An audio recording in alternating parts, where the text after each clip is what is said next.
今天听朋友说，就是在这个越南的叫什么嘉陵火车站，这个铁桥这边的话，他说有一个那个背包族啊，很多人会在这边打背包，然后在这边过来这里，然后可以在这边扎根下来，然后有的人喜欢户外运动的，有的时候就是一个聚集的地方，然后我就尝试着按他说的这个地点，然后就一路走过来。你看，一路走过来以后，这是一大个群的这个香蕉园，但是实际上我现在也没有看到这个有这么一个群体聚集在这里。但是我刚才在进到这边来的话，倒是刚好问了一个那边有个农庄里面的一户，他说对面你去看看，然后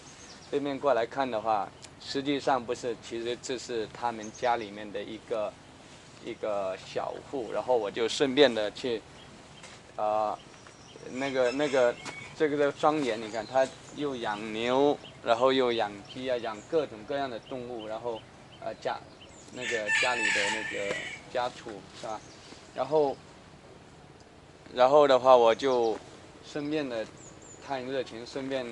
邀请我，然后我就顺便的把整个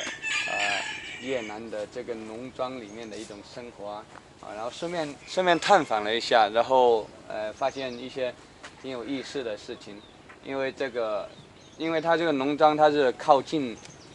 这个城市嘛，你看这周边就是河内的市区，应该的话就是每天都有很多车从这经过，那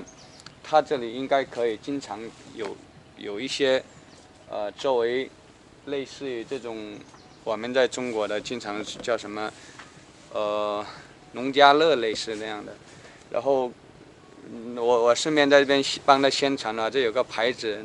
那可能我视频如果放在网上的话，可能有一些朋友可能有顺便的话有看到这个视频，可能也会到他这边来玩，然后他就顺便也帮我介绍了一个里面的这个一个应该是越南的一个农户人家，就是一个类似于这种郊区，或者说可能就是在乡下的这种一个生活场景，应该能够相对来讲比较全面的反映出这个越南人的本地人的这个，特别是乡下农村那个一个生活场景。大家可以看一下，我看这里，他们在这边的话，基本上现在目前的话，你看，很多像这种，你看，这个猪是自己养的，这猪是自己养的，这是绝对的生养放养的。这猪的品种，你看哈，那个猪的体型非常小，看这里，非常小，这个是吧？然后黑皮的猪，这个猪，我不知道跟我们的养的那个大猪大肥猪那差别是很大的。它这个品种的话，我不懂，但是肯定的话，它那个养的整个块头不会很大。然后我在越南的话，有的时候去饭店这里去吃一些肉类的食品，我感觉口味还是非常新鲜的，因为纯正放养的在中国可能现在已经是比较少了，经常会加入饲料啊，加入一些添加剂啊等等，然后让它尽快的长得快一点，而且瘦肉长得多一点，就会放入一些激素来养这种纯放养的肉，那个吃起来口感确实非常不错。越南这里大家看就是可能你在日常去消费的时候去买一个东西，吃的东西其实还是比较便宜的。我还是在旅游区河内的旅游区内呢，有的时候一顿饭那种就是你正常去店里面吃，那个越南的那个粉还有一些早上的这个像三明治那样的，然后里面夹着很多馅料，是真材实料哈，不是中国那样的那个有个名，然后里面实际上没有什么料，里面是真的有料，真的是有很多比如说像加入牛肉啊，或者说什么类似这种猪肉之类的，那价格都很便宜，然后一个再加一杯原汁原味。你知道，像东南亚这个国家，它的水果是成长的速度非常快。我那天早上我吃了一个三明治，里面带牛肉的，然后再加上那个一杯纯正的这种果汁，是芒果汁，这样好像折算下来人民币就10多块钱一个，所以品质非常非常不错。你在中国应该喝不到这样类似这样的这个非常非常纯的这种果汁，它这种店非常多，很多。Hello， 回来了，这老人家回来了。然后呢，就是在日常中，我刚才整体的看了一下，因为这边的话，他家族不知道他这个是属于一个家族里面的人还是怎么样，就是人好多，然后住在一块。那也许我刚才也没有详细的问，也许是有一些雇主啊跟跟在这边工作人之间的关系，老板啊这样的关系还是怎么样？但是我感觉他们还是比较应该是有一点的血缘关系比较亲的，然后就是这整片都在种植啊各种各样的作物。那我在看这里呢，他什么都养，就有一点点其实像那种中国的这种早期像这种小农经济的这种庄园，但是这种模式应该现在在中国还是算比较少的了，算比较少这种模式。我不知道在这是否有一定的代表性，是否越南的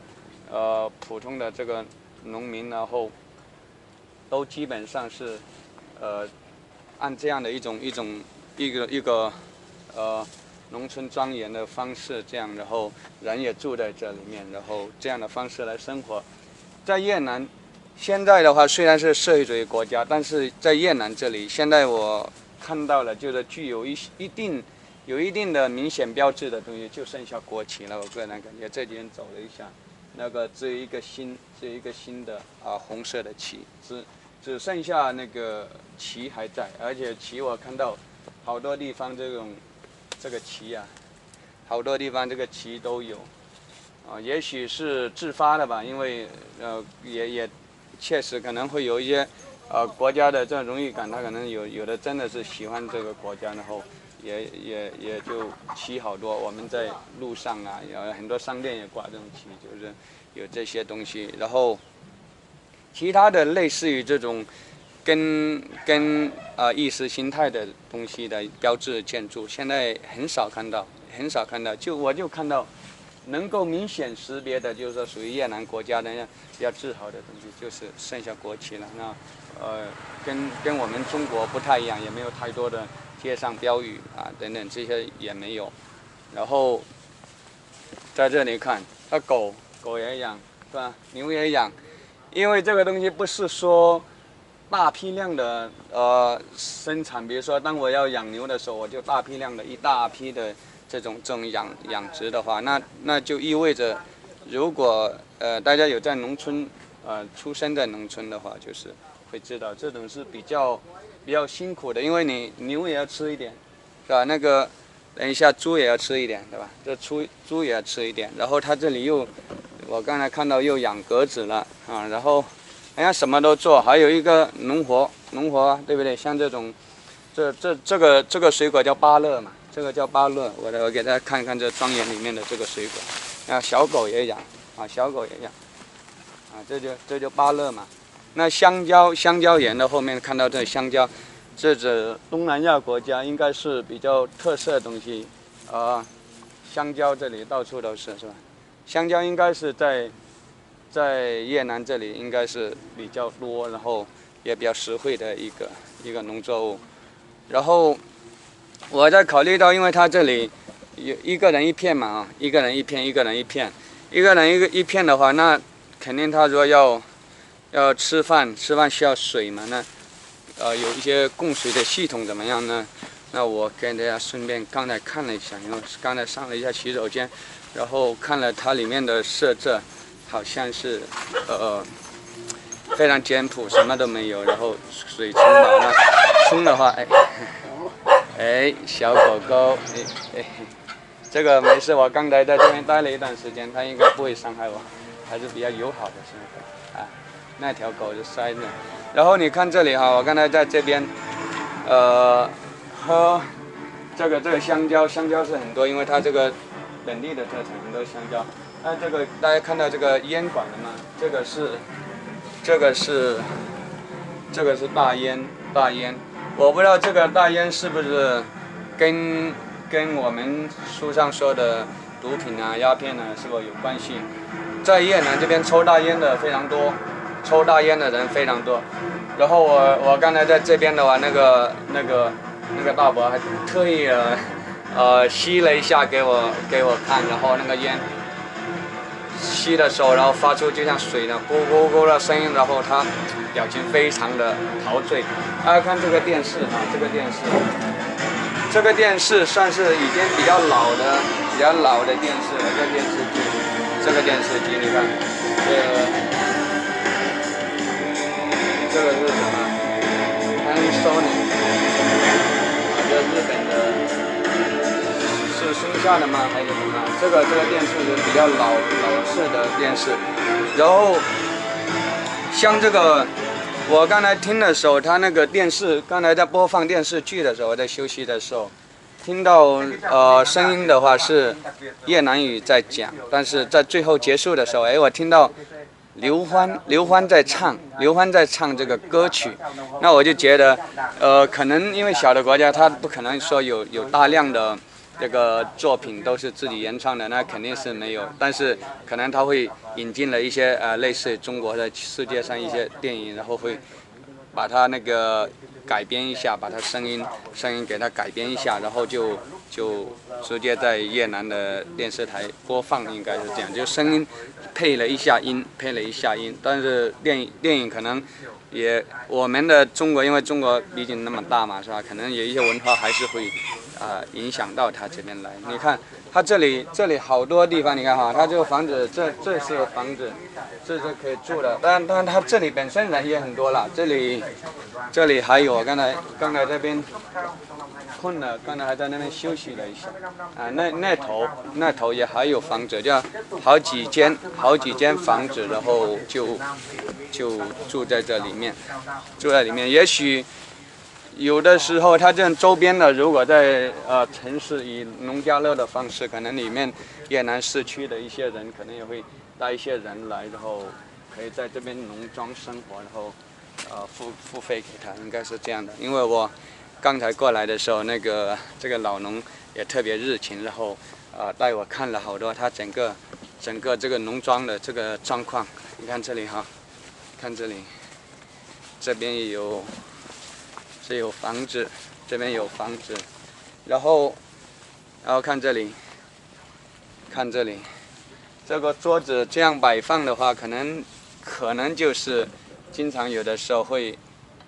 有人，比如说组团过来呀，然后组织农家乐，然后到这边来，然后可以住在这边。那我们看看像这种的越南这种房子，看哈，这个地方是属于比较潮湿的亚热带的雨林的这个地方吧，应该是土地比较潮湿，像这地上你看，土地永远都是潮湿的，对不对？雨也比较多嘛，雨季也比较多嘛。那它这里的话，你看它就整个寨子哈，就是在这里面，你看在室内，它这个因为这个竹做的，所以就应该透气性比较好。你看四面都弄得比较透气，是吧？然后地上这样就给它底下就直接就是泥土了，很简单的泥土，然后支起来的话就防止潮气吧，这样的，然后让它整个如果有湿气的话，尽快能够散发出去。这就越南的这个应该农村的一个建筑风格吧，应该是这个样子的。然后里面还有啊，然后围起来可能就是这个面积，反正可能有的土地大一点的就大，有的小一点就小一点。在这边如果靠近城市的话，应该是还是比较不错的，因为它的收入方法应该是比较多种的。像这种组织农家乐，它也可以带来很多的这种收益。但是如果比较偏离市区的话，那如果比较山里面的话，那就是纯粹的就是以这个农业为基础哈，有一点点就是什么都做哈，类似这样的小农经济的作物的话，它可能经济要没有旅游啊，没有因为好奇，没有因为农家乐其他这方面的收入的话，应该是很难，可能在农村里面很难有真正的就是说赚到很多的吧，很多的钱吧，除非就机械化嘛，是吧？除非机械化，否则。因为我们在农村，我们也出生在农村，我们了解。你如果像这种类似于这种小家庭作坊这种作物的话，工作很辛苦，然后事情很多。你一天的话到晚被各种各样的琐事给他时间花费掉了。比如说，我刚才看到这个屋主那个大姐，又好像是用那个鸡蛋的。然后拉了一箱鸡蛋出去，可能拿去卖。那你鸡蛋也要买，然后这个香蕉你要种植，你要管理，要打药，这些东西都会花掉很多的时间。一般你要量化制造的话，就是有点像工业化这样生产的话，它必须是单一的品种，然后我看准了以商业为主，就成片都是这样，然后最好能机械开发，这样的话速度比较快一点，啊。但是在东南亚，因为这个越南类似这个地方的话，土地比较肥沃嘛，是吧？这里还有一个房间，反正房间就很多，因为它地方那么大嘛，是吧？有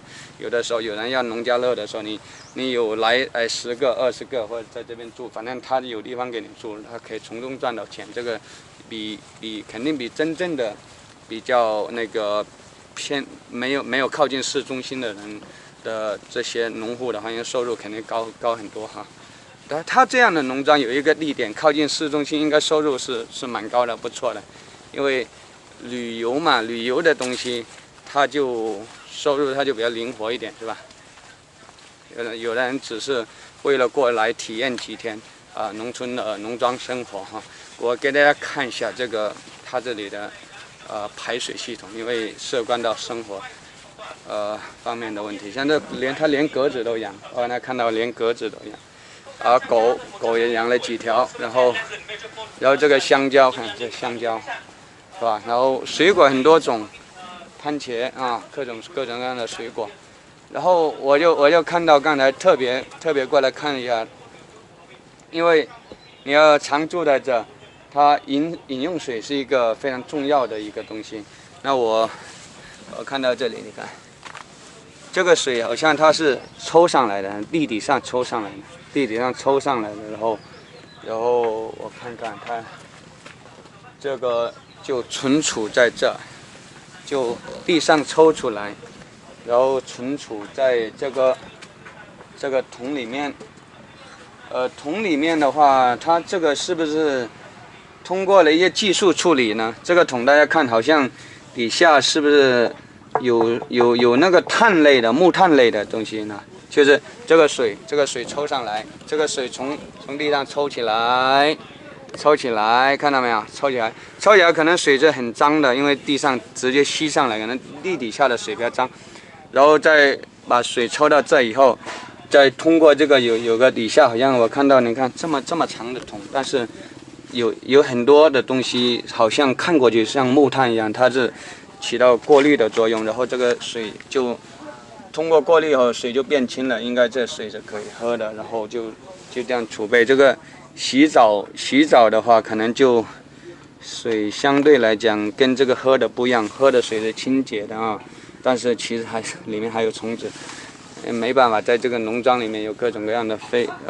动物啊，跑来跑去也很正常。这个水的话，可能就是相对来讲比较直接抽，然后它这个是不是可以移动呢？可能这里就不过滤。然后如果要喝的水，就通过这个碳类的去过滤它。然后这里是干嘛的呢？这可能有的时候应急上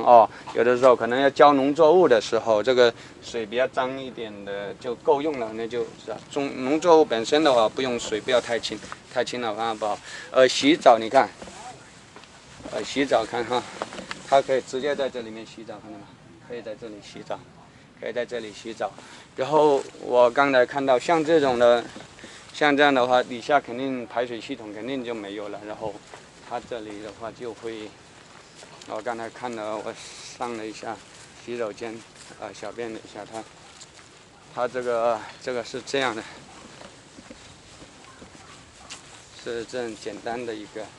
这个马桶，可能它这马桶的排泄就直接，可能就留在某一个口吧，然后就直接它就把这排泄物就可以直接拿去种菜浇在菜上，这样的就当肥料用，就会当肥料用。它因为在农村没事的，在农村的话，所有的东西都是一种肥料，会对这个植物的生长有帮助，就这个样子。这样的农庄生活，如果你要是偶尔过来体验一下这种生活，还是挺有意思的。那常住在这的话，就是可能生活有点安静哈，有点